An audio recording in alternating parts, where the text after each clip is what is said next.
Have you ever wanted to manage up, manage your boss? If so, you're in the right place. We're going to talk about that today on the 113th episode of the Remarkable Leadership Podcast.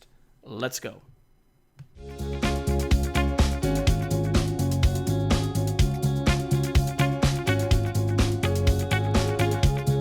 Welcome to the Remarkable Leadership Podcast. We are here each week to talk about leadership, teamwork, organizational culture, and human potential with experts from every walk of life. Your host is Kevin Eikenberry, a best-selling author and leadership thought leader for 25 years. This episode is sponsored by Kevin's book, The Long Distance Leader: Rules for Remarkable Remote Leadership. Order your copy today at remarkablepodcast.com/book. And now, here's your host, Kevin.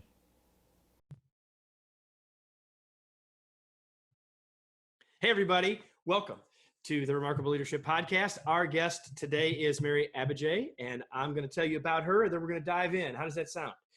So Mary is the author of the brand new book, Managing Up: How to Move Up, Win at Work, and Succeed with Any Type of Boss. She's the president and co-founder of Careerstone Group, LLC, a woman-owned full-service organizational and leadership development consultancy that delivers leading-edge talent and organizational development solutions to public and private sectors. She just told me about where she's headed later today to do some work.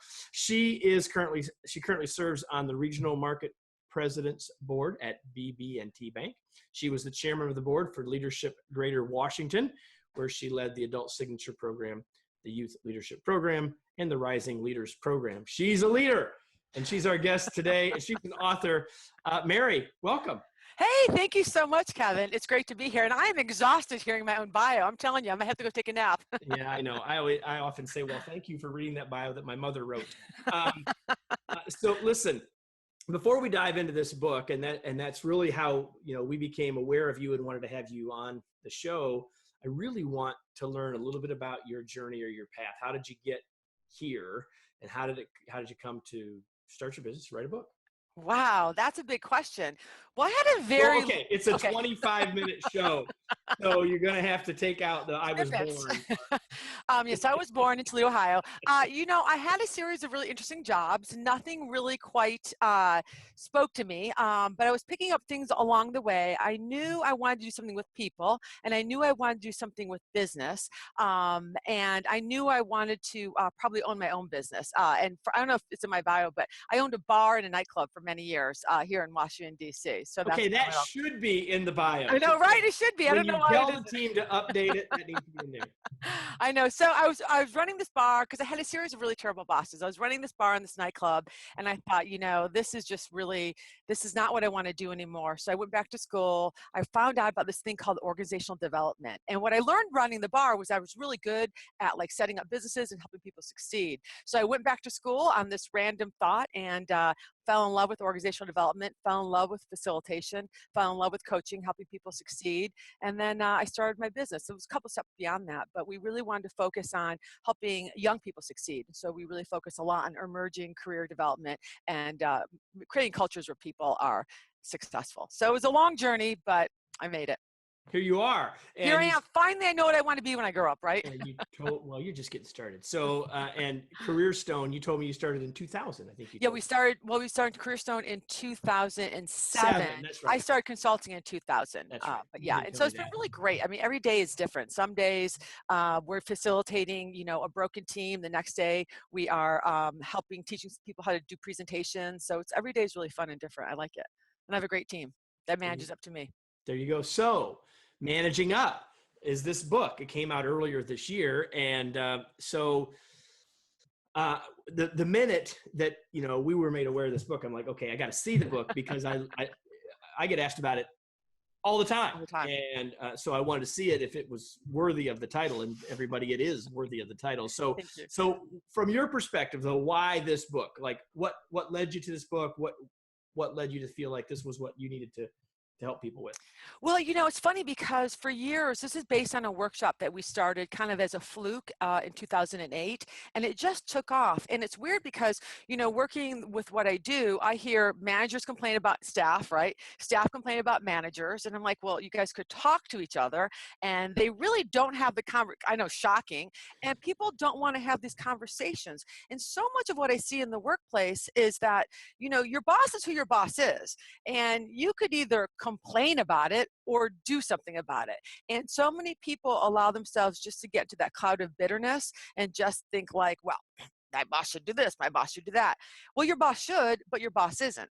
And then the other thing that made me write it is that there's really a lot of kind of bad bosses out there, not necessarily terrible bosses, I know, but as organizations keep promoting people based on technical skills and not managerial aptitude, you're going to have difficult bosses. And the third reason I wrote the book, Kevin, was that there are tens of thousands of books written on how to manage down, but there's like 15 written about how to manage up. And most of us are followers more often than leaders. So I thought there was a void that needed to be spoken to. All right. So in this book, everybody, Mary identifies 15, I think if I counted right, 15 very specific types of bosses. Now, I really hate to read these out loud because I really don't want my team to say, well, Kevin, you're like 7 of these.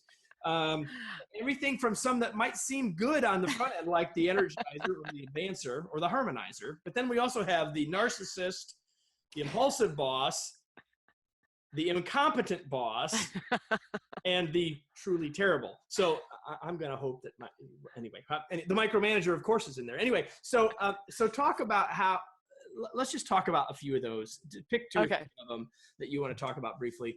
One of the things I love about the book is that just reading those, people immediately like, yep, I got it. Yeah. But what you've done in the book is you've told us about them, but then you've said, okay, here are some strategies. And I love this, everybody. Because Mary's absolutely right. Here are some strategies that might work. That's right. Well, because that's accurate. I mean, because we don't know. Humans are far more complex than any label. Exactly. How accurate it might be. So go ahead. Let's pick 2 or 3 of them. Let's talk about them. Well, let's talk about the micromanager first, because that's the one that everybody hates the most. And every time we do a workshop, it's the #1 boss. And I'm not really sure whether micromanaging is a huge problem or if it's really just a result of our need for autonomy. Like the David Rock stuff, we have this need for autonomy. And when our need for autonomy, clashes up against our manager's need for control, we label it micromanaging. Whether it is or not, it's pretty common and it's pretty easy to solve. So if you get a micromanager, the first thing I want to say to you is, don't take it personally, right? It's not about you. Unless you're the only one being micromanaged, and then you better take that very personally because it is about you. If you're the only one being micromanaged, you are not delivering something in the way or the manner or the fashion or getting the results that your boss needs. So you need to really take a good hard look at who you are and what you're delivering.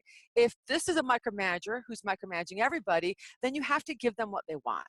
And what they want is information, inclusion, and control. So you need to flood them with information. You want to be proactively telling them what you're doing before they're asking, proactively asking them for things. And the thing about the micromanagers that people resist is it's going to take extra effort. And there's no way around it. Like if you have a micromanager, you're going to have to work a little bit harder to be on that front end. So you can either complain about it and just feel your soul crushed, or you can step up, spend the extra 30 minutes over emailing them, over communicating, and see if that can build some trust for you. In the end of the day, it's about trust. Well, amen on all of them. In fact, what are you going to do, right? Well, and here's the thing. If you do all that at some point, well, the first thing I'll say is that I often say too that micromanagement is a perception, right? Yeah, exactly. And so if you're the only one getting it, then you need to look at yourself. But even if you're the only one that thinks the behavior is, that's a great point. I mean, in other words, 5 people could all be being managed the same way. If you're the only one that feels that way, then that's saying at least as much about you as it is. And that, that might be because, my theory, my hypothesis is that we like to manage how we like to work, right? So my team call me the introverted, hands-off, workaholic, sometimes nitpicker, right? Because that's how I like to work. I like to be hands off until I'm not, right? And then I like to swoop in. So I think people that Well, view you're the swooper. I'm the swooper sometimes. I'm the swooping nitpicker sometimes. So you have to realize that people are going to be in multiple things. And you're right about the perception. You know, a lot of times when we talk to the micromanagers, and that was the fun part about this book, is actually talking to bosses as well. Most micromanagers tell you they do it not out of wanting control, but out of wanting things done a particular way. So you have to really learn what that particular way is for your boss. Yeah, there's a whole other episode of the podcast where we talk about how leaders ought to think about that. And Yeah. they should be thinking a lot more about the, and so I'm talking to all of you here, by the way, you should be thinking a lot more about what the outcome is as opposed to the how you want it done, because it's the how where you get stuck in micromanaging people. That's exactly right. Another boss that we talk a lot about, that people ask a lot about, is the introverted boss. So, you know, the introversion, extroversion is a really important thing to understand, because introversion, extroversion is about where we get our energy, right? And so you want to make sure that you are working with your boss's energy and not against it. And it also has a lot to do with communication. So, you know, introverted bosses can be really, really fantastic. Like, they're going to leave you alone, right? They're not going to be on you all the time. They're not going to be stopping in for the chit chat. But some of the challenges of an introverted boss is they may not share enough information with you. And it's not because they don't want to, it's because it hasn't occurred to them. So if you have a boss that's very introverted, some of the recommendations that we make is that you have to, again, be proactive.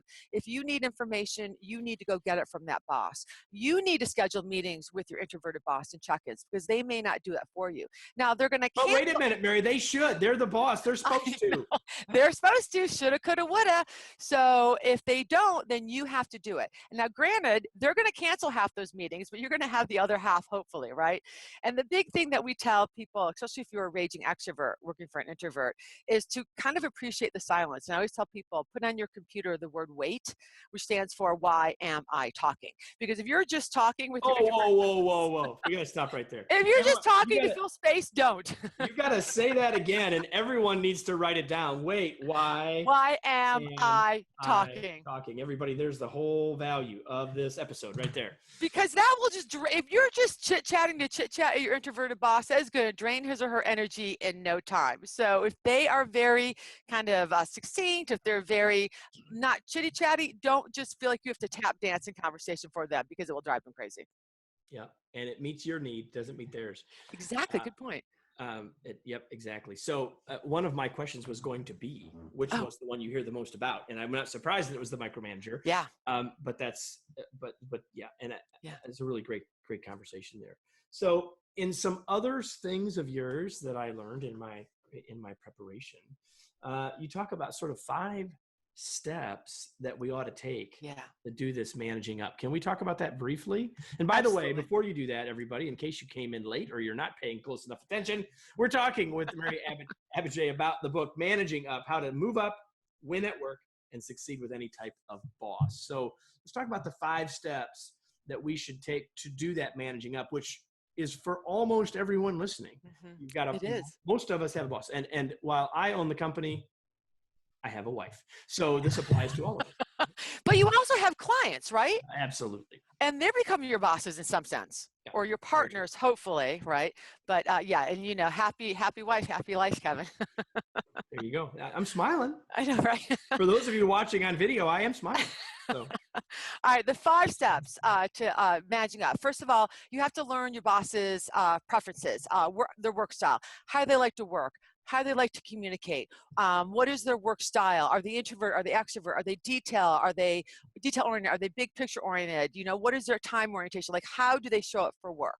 The second step is you have to also understand what their priorities are. So understanding how we want to work isn't the same thing as understanding our priorities. What's really important to your boss?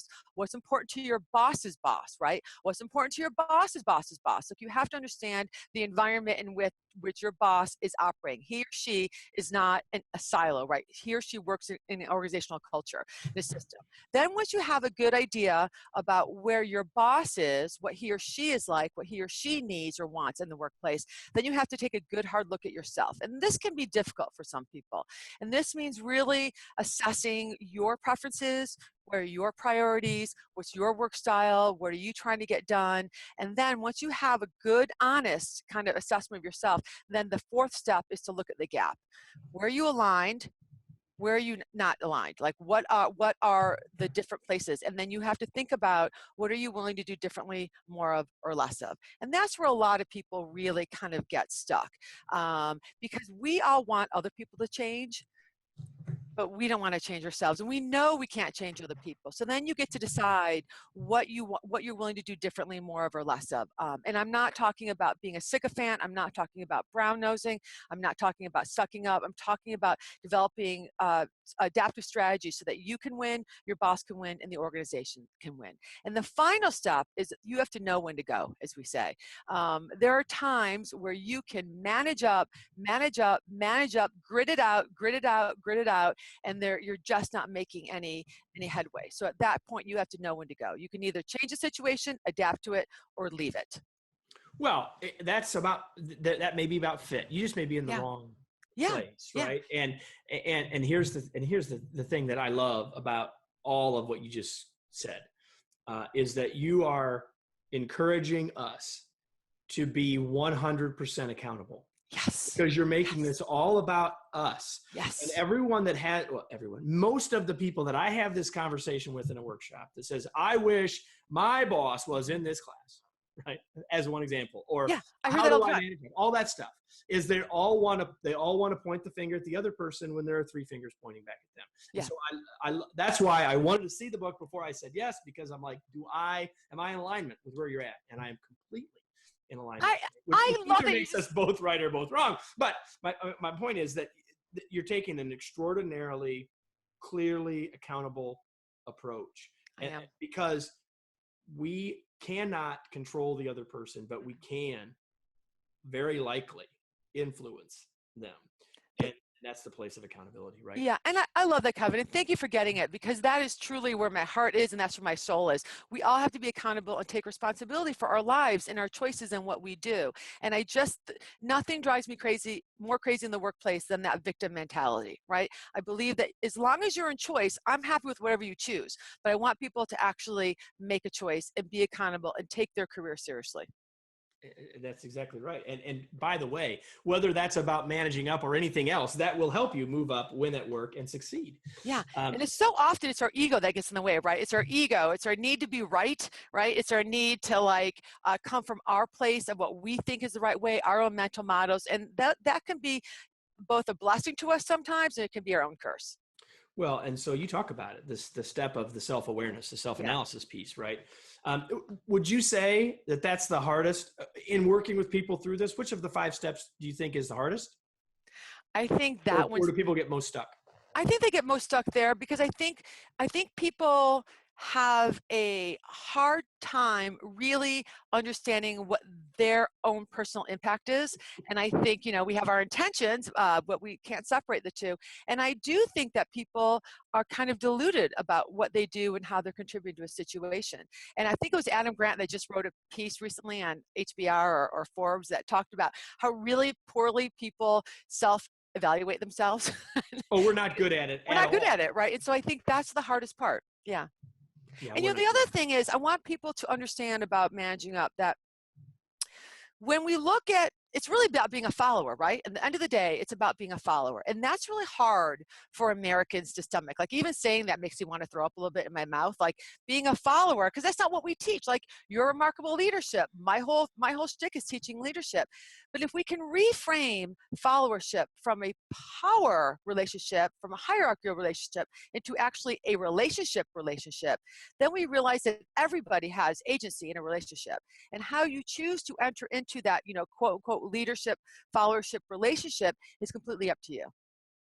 The other thing, I agree with you 100%. The other thing I love about your 5 steps is step 2, which is that I frame it as, so what's important to them? Like I got to figure out what's important to them. And that's the key to all influence. Yes. That's really the key to leadership, whether you're looking up or you're looking down, is I got to understand where they're at, and people will say to me, Kevin, well, I don't know. I said, well, okay, but what you can do is we can make a list. Yeah. And you'll know that it's among those things. So what things could I try that would address the most of those things. And I got a better shot if I'm thinking about that, as opposed to through my own lens, right? Oh, you're absolutely right. I always, at every workshop, I encourage, and every presentation I give, I encourage the people in the room to go schedule a 15-minute coffee with their boss and ask them 3 things. What's your work style? What are your preferences? Like, how do you like to work? What are your priorities? What's really important to you? And what can I do more of, less of, or differently to make you achieve that? I will tell you, I probably, in my career now, I've talked to tens of thousands of bosses, and I ask everyone, how many of your employees have had that conversation with you? I think I'm up to 10. 10. Yeah. 10. And one of my participants, I always love hearing this. I was recently doing this, talking about this to 500 lawyers who never take advice from anybody, right? And one of them, I'm sorry, lawyers, I love you. One of them emailed me afterwards, and she said, I went to my boss, who's the senior partner, and I scheduled this conversation. She goes, I knew he was an introvert based on your talk, so I said, you can think about this. You don't have to answer now. And she said, about 4 hours later, she got the most amazing email that he wrote to her and everyone on the team. And he said, no one's ever asked me this before. I am just overwhelmed. And he just laid it out. She said it completely changed the dynamic of the team instantly for the better. She said it was like night and day because no one had ever asked him. And he hadn't really ever thought about it. So that's the other thing. Had the conversation. That conversation is not just for you. Yeah. That conversation is a gift to the person. And Yep. if they're introverted and they take that time, or even if they're extroverted and they start talking instantly, yeah, that's a gift. That's a gift conversation. Yeah. I'm going to put that in book number 2, Kevin Eikenberry, and I'm going to credit you on that because I like that. I didn't really write about it being a gift. There you go. Okay. I want the credit. You got it, baby. I don't need the credit. I really don't. So listen, we've been talking with Mary Abbajay about her new book, Managing Up. And those of you who are listening, have been listening for a while, you know that I have a new book as well called The Long Distance Leader. You can learn more about it by going to longdistanceleaderbook.com. So, Mary, I have something I did not tell you I was going to do. Uh-oh. Long-term listeners and or viewers know that I'm going to do this. I call this the fast break. I've called it things, but that's what I call it now. I'm ready. My current name that I like the most. Yes. And so I have 3 words for you, and I'm going to share the word, and you can say whatever you want to say. It doesn't have to be just word response. I mean, it doesn't have to be a single word, but I do just want you to sort of riff on these 3 ideas one at a time. Are you ready? I am ready. I'm pumped. I'm ready. Whatever you don't seem like an introvert to me. Just say it. Okay. So, I'm a highly functioning introvert. Yeah, okay. You're not at the bottom of this introversion extroversion scale. You are much closer to the middle. Anyway, here's the first of the 3. The first one is coaching. Coaching overdone, not necessarily effective unless it's tied to organizational priorities. So what I mean by that is I know many great coaches and we sell coaching, but I think coaching for the workplace, leadership coaching, really needs to be connected to some organizational priorities, some maybe leadership assessment, and in order for it to work, the person has to really want to self-develop. I see a lot of coaching programs where the organizations just throw a coach out there and say, solve this problem. The person isn't connected to the problem themselves, and they don't really change. So I think coaching is fantastic, but I see a lot of ineffective coaching going on in the workplace.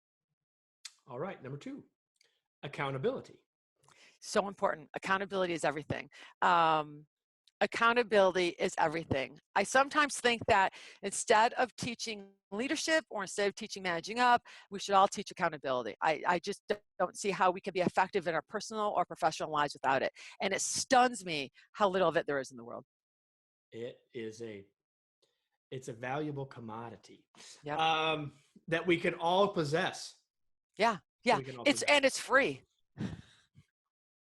100%. Okay. The third one is power.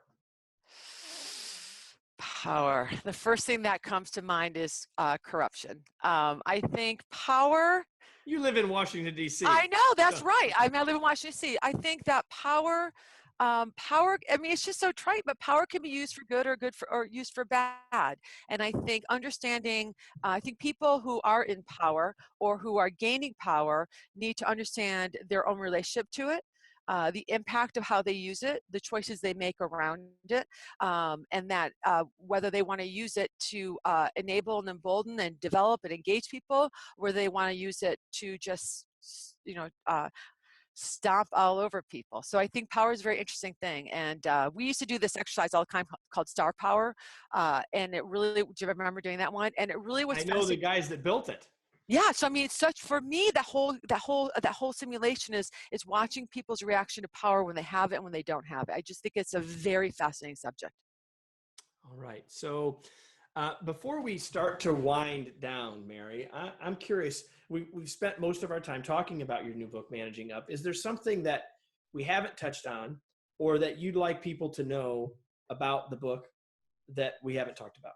Yeah, thank you, Kevin. I would like people to know that it's okay to quit, that every now and then you're going to get a terrible, terrible boss. I mean, the psycho tyrant crazy bully, the absurd narcissist. And when you do, you want to be sure that you understand how much you can manage up and how much you can't. When you have someone who's truly terrible, then I think what you have to do in that case is you have to get out. You have to save yourself. And you want to make sure that when you're working for a truly terrible, that you protect your own personal psyche, you protect your own professional reputation, and you do what you can to get out. All too often we see people that work for truly terrible people stay for a long time, longer than they need to, and it will damage your health at some point. So I just want people to know that although I believe in managing up, there are some people that they are just not worth working for, and you need to get out and empower yourself to do so. And for everyone, that's the last chapter. Yeah. So it's not like your first thing, it's the last thing. Last right? thing, You yeah. really are encouraging people to be accountable, to think about what they can do to make it better, and make it work for everybody. Yep. And sometimes not, right? Sometimes a poisoned well is a poisoned well. So there you go. So when you're not writing books and when you're not working with leaders and doing all the great stuff that you're doing, driving 2 hours to go do some of that today, what do you do for fun?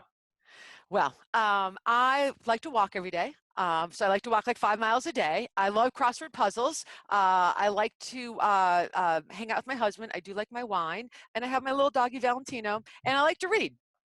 Okay. So speaking of reading, that's a perfect lead into my next question. So what have you read recently, or what are you reading now? What's something that people might be interested in knowing that you would recommend?